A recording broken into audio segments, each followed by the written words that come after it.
Hey drummers, hope you're well. So quick groove breakdown for you here. I played a drum groove in a video a couple of days back, which was a video about a drum fill from the grade 7 version of Couscous by Benny Greb, and everyone said, what's that groove? Break down that groove for us. So here you go. Yeah, fine. Groove sounded like this.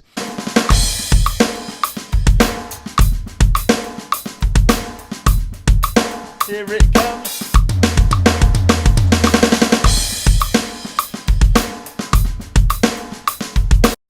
So there's a bit going on. Like I said, it's a grade 7 thing, but it's kind of got some cool features, but not. I wouldn't say it's a wild groove for grade 7. It's basically a straight 8s feel. It's got some nice ghosted notes on the snare drum. It's got the first snare drum, like what you might call the backbeat. Obviously, it's been shifted from the backbeat, which is quite interesting. That kind of makes it feel quite cool. And the bass drum is quite interesting as well. So let's break it down. Like I say, the whole thing goes like this, and I'll play it slowly first of all.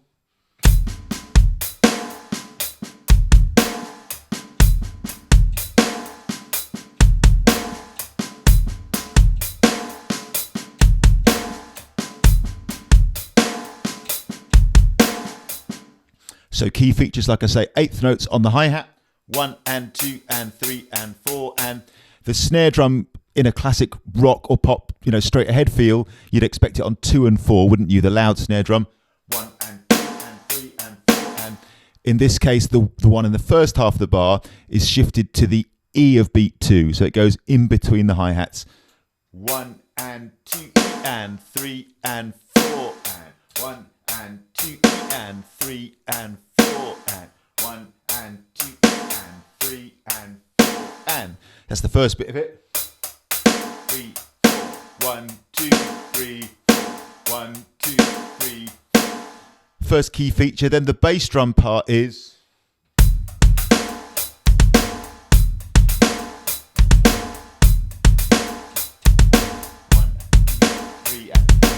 so busy-ish. 1 and so first bass drum is like in sync with the hi-hat, but the second bass drum there on the of beat 1 goes in between the hi-hats or after the second hi-hat. 1 and 2 E, and then in the second half you've got 2 kicks, 2 16th notes next to each other on the and of beat 3. So full kick drum part now. 1 and 2 E and 3 and 4 and 1 and 2 E and 3 and 4 and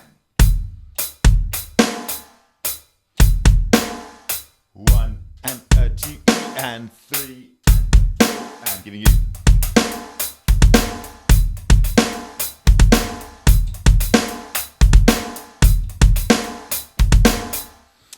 So it's got the overall feel now, I'd say. Now the big thing is the ghosted notes. There's a pattern of ghosted left stick if you're right-handed, ghost notes running all the way through.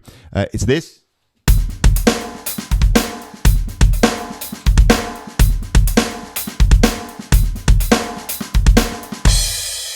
A good place to start might be just thinking of it, and a simplified version of it would be just playing every single offbeat 16th note, so the E's and the U's, all with your quiet left stick like this. 1 E and 2 E and 3 E and 4 E and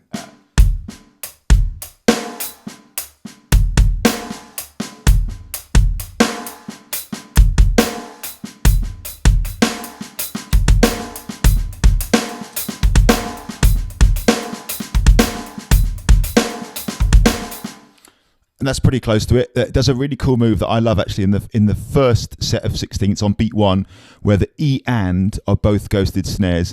So it goes 1 E, but then on the and this is one of my favourite moves, like I say, the hi-hat and the ghosted snare drum play together.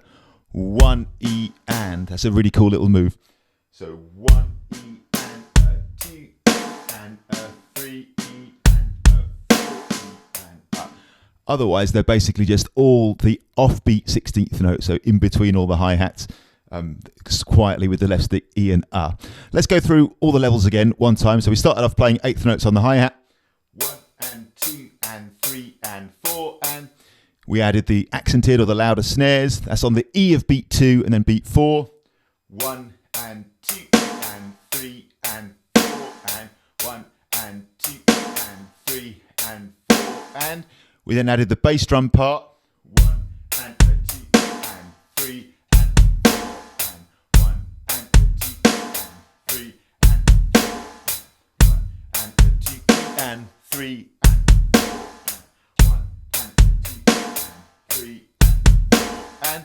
Watch out on that one in the second half when you're doing the and a 4. The second bass drum is in the gap between the hi-hats. They won't have a hi-hat with it. Don't get seduced into going. Got to disconnect your feet and hands at that point. 1 and 2 and 3 and 4. Then your ghosties. So we started off with a slightly simplified version where you play just every single offbeat 16th note with your left. A bit like you're playing a single stroke roll, you know, like Charlie Watts. That kind of feel, but obviously your right stick and loud snare drum doing everything as per the groove before. That would be this.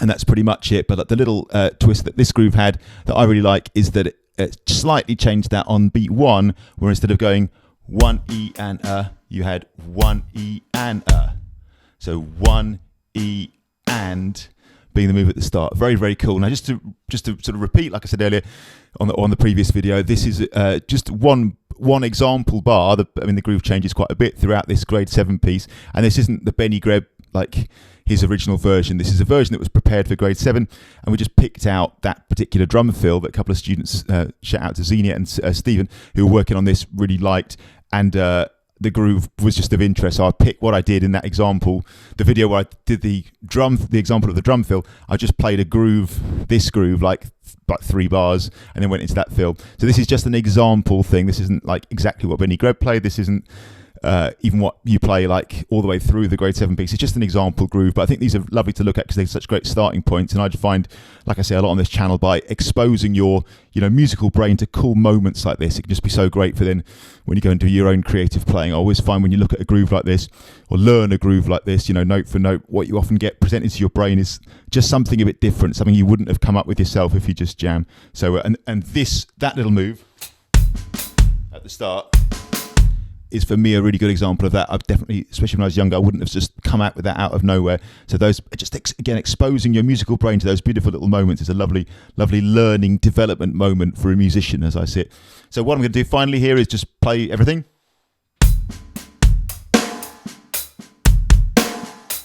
I'm going to play it really, really slow, and I'm going to do that thing of just winding it up, getting a bit faster as we go. Thanks for watching.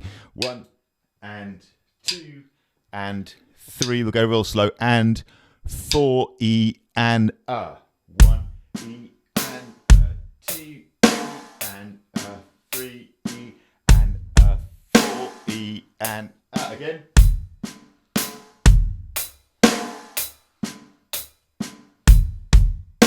Gonna pick up a bit of speed.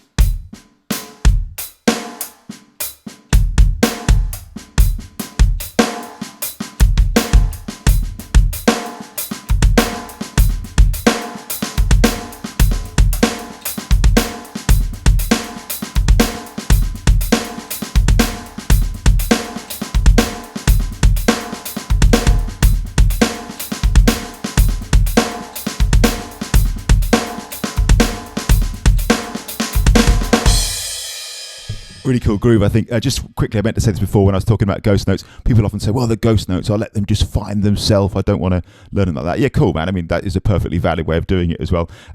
Just going back to what I said earlier, I can only repeat, like for me, at least some of the time, really being specific and going into the detail.